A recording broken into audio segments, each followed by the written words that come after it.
जिस सरकार को अपने फैसलों पर अडिग रहने के लिए जाना जाता है, उसी सरकार ने शिक्षा मंत्री धर्मेंद्र प्रधान का इस्तीफा स्वीकार कर लिया जाता है।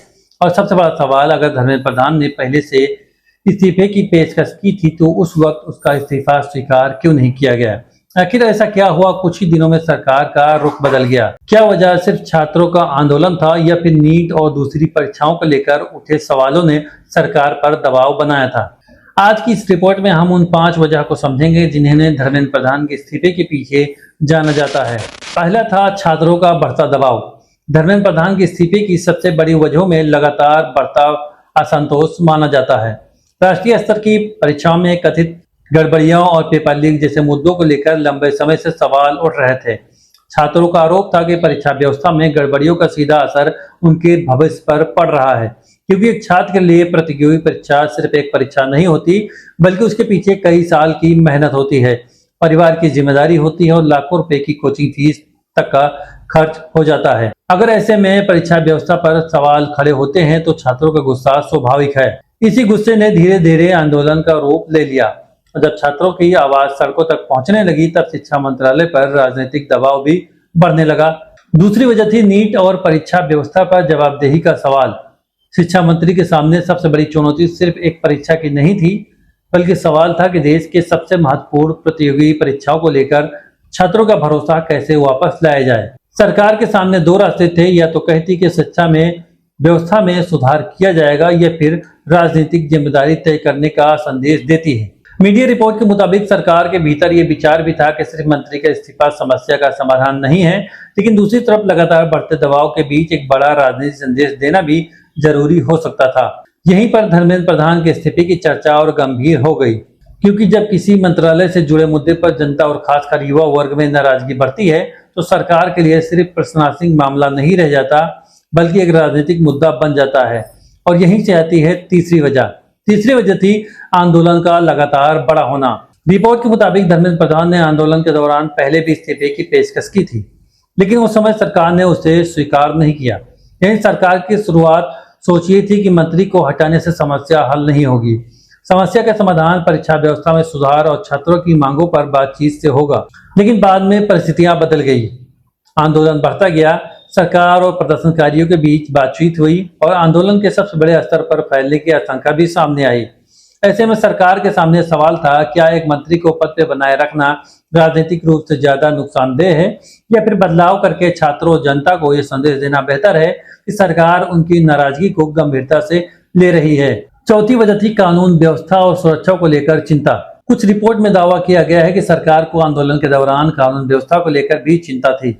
सुरक्षा एजेंसियों की रिपोर्ट और आंदोलन में बाहरी तत्वों की संभावित मौजूदगी को लेकर भी सवाल उठे थे। हालांकि इन दावों को पूरी तस्वीर सार्वजनिक रूप से स्पष्ट नहीं है और इन्हीं सूत्रों के हवाले से बताया गया है।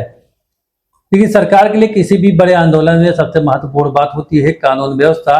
अगर कोई आंदोलन लगातार बड़ा होता है, प्रदर्शन लंबे समय तक चलता है और उसके कारण राजधानी में तनाव बढ़ता है तो सरकार पर दबाव स्वाभाविक रूप से बढ़ जाता है। यानी अब ये मामला सिर्फ शिक्षा मंत्रालय तक सीमित नहीं रह गया था, ये कानून व्यवस्था राजनीतिक प्रबंधन का मुद्दा भी बन गया था। फिर आती है इस पूरे कहानी की पांचवी और सबसे अहम वजह। पांचवी वजह थी सरकार का राजनीतिक संदेश। धर्मेंद्र प्रधान का इस्तीफा सिर्फ एक मंत्री का पद छोड़ना नहीं माना जाता, बल्कि इसके पीछे एक राजनीतिक संदेश भी देखा जाता है। सरकार शायद यह संदेश देना चाहती थी कि अगर किसी मुद्दे पर युवाओं और छात्रों के बीच व्यापक असंतोष पैदा होता है तो सरकार उस पर कार्रवाई करने के लिए तैयार है। खासकर ऐसे समय में जब युवा वर्ग सोशल मीडिया पर पहले से कहीं ज्यादा सक्रिय हैं। आज किसी आंदोलन को नजरअंदाज करना आसान नहीं होता। एक वीडियो वायरल होता है और फिर हजारों लोग उसे देखते हैं, फिर सोशल मीडिया पर चर्चा होती है और कुछ ही समय में एक स्थानीय मुद्दा राष्ट्रीय मुद्दा बन सकता है। यही वजह है कि सरकारों के लिए युवाओं का असंतोष बेहद संवेदनशील राजनीतिक विषय बन चुका है। धर्मेंद्र प्रधान का इस्तीफा इसी बदलते राजनीतिक माहौल का हिस्सा माना जाता है। अब सवाल यह है, क्या इस्तीफा के साथ पूरा विवाद खत्म हो जाएगा? शायद नहीं, क्योंकि मंत्री बदलने से परीक्षा व्यवस्था की समस्याएं अपने आप खत्म नहीं होती। नीट हो या दूसरी राष्ट्रीय परीक्षाएं, छात्रों को सबसे ज्यादा जरूरत है कि ऐसी व्यवस्था की जिस पर वो भरोसा कर सकें। धर्मेंद्र प्रधान के इस्तीफे के बाद प्रधानमंत्री नरेंद्र मोदी की सलाह पर राष्ट्रपति द्रौपदी मुर्मू ने इनका इस्तीफा स्वीकार किया और प्रहलाद जोशी को शिक्षा मंत्रालय का प्रभार सौंपा गया। लेकिन अब असली सवाल ये नहीं कि अगला शिक्षा मंत्री कौन होगा, असली सवाल ये है कि नई शिक्षा व्यवस्था का छात्रों पर भरोसा क्या वापस ले पाएगी, क्योंकि छात्रों का भरोसा वापस नहीं आया तो सिर्फ चेहरा बदलने से कहानी नहीं बदलती, बल्कि इसी पूरे घटनाक्रम का सबसे बड़ा संदेश है। धर्मेंद्र प्रधान का इस्तीफा अगर वास्तव में छात्रों के दबाव, परीक्षा व्यवस्था पर उठे सवाल और बढ़ते आंदोलन, कानून व्यवस्था की चिंता और सरकार के राजनीतिक संदेश का नतीजा है, तो सिर्फ एक मंत्री की जाने की कहानी नहीं है, बल्कि ये दौर उस कहानी की है जहां युवा अपनी आवाज को लेकर पहले से ज्यादा मुखर हैं। और सरकार के सामने सबसे बड़ी चुनौती यही है, युवाओं के भरोसे को बनाए रखना। अब देखना होगा प्रहलाद जोशी के सामने शिक्षा मंत्रालय की सबसे बड़ी चुनौती क्या होती है। क्या परीक्षा व्यवस्था में बड़े सुधार होते हैं? क्या छात्रों की शिकायतों की अस्थायी समाधान निकलता है, या फिर सरकार आने वाले दिनों में शिक्षा व्यवस्था को लेकर कोई बड़ा फैसला करती है? क्योंकि धर्मेंद्र प्रधान का इस्तीफा शायद इस कहानी का अंत नहीं है, बल्कि एक नए अध्याय की शुरुआत है। आपको क्या लगता है, इस इस्तीफे के पीछे सबसे बड़ी वजह छात्रों का दबाव था? तो कमेंट में अपनी राय जरूर बताएं।